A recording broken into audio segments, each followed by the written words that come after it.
Welcome back, everyone. In this lesson, we're going to talk about account receivable and deep dive inside this account. So, account receivable, as you know, is money owed to the company by customers from credit sales. It's shown in asset side under the current assets. We have estimate portion in account receivable that not be collected. It's called allowance for doubtful account, and it will link to bad debt expense. It's expected uncollectible receivable. It's a contra asset. That means it shows on the asset side, current asset under the account receivable, but it have a credit balance. The business of it to reduce account receivable in the portion that we think it will not be collectible. As you can see here, it's under the account receivable and it's linked to it to reduce it. You can present it in the balance sheet in two different ways. First way, put it under the account receivable that the reader will see account receivable 100,000 and allowance for doubtful account 5,000, so they know the account receivable is 95,000. The other way to present it is account receivable net. We don't talk about it, we don't mention it in the balance sheet, we just put net here, so also the reader gonna know that account receivable amount reduced by allowance for doubtful accounts.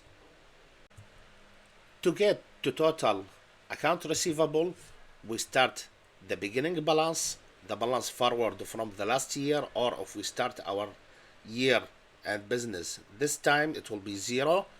We add new sales on credit, we have total, then we subtract from it the cash we collect from them, the account receivable pardon we give to customer, and the bad debit to reach the ending balance. Talking back about allowance for doubtful account, there is two methods to estimate it.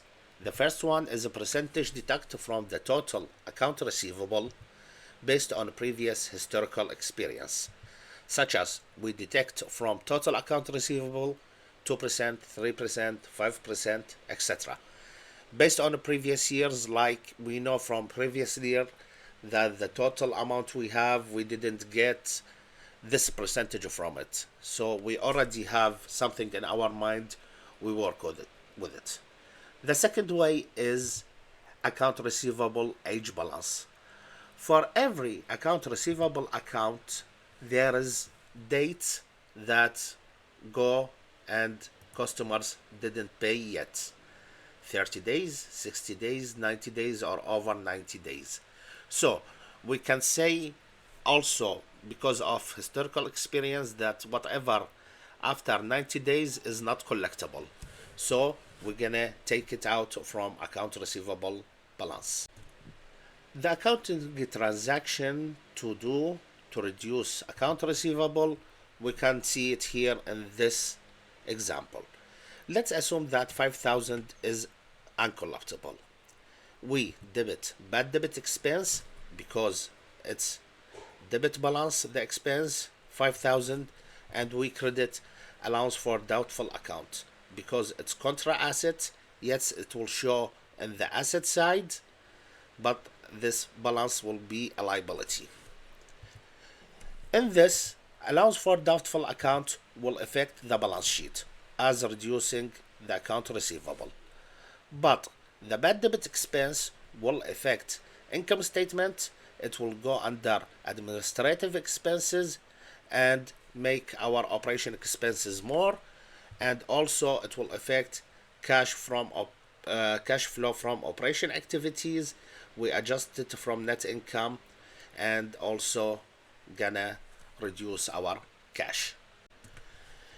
If you are a little bit confused about it, go and read it again, and as I mentioned before, when we finish all the lessons in our course, we're gonna take a big example and work through it, and we explain as we fix it, and we're gonna talk about it again. So don't worry about that. Eventually you will learn it more and more. In the next lesson, we're gonna talk about inventory, how we evaluate our goods, how we calculate cost of goods sold, and how to manage all that in easy way to understand. So see you in the next lesson.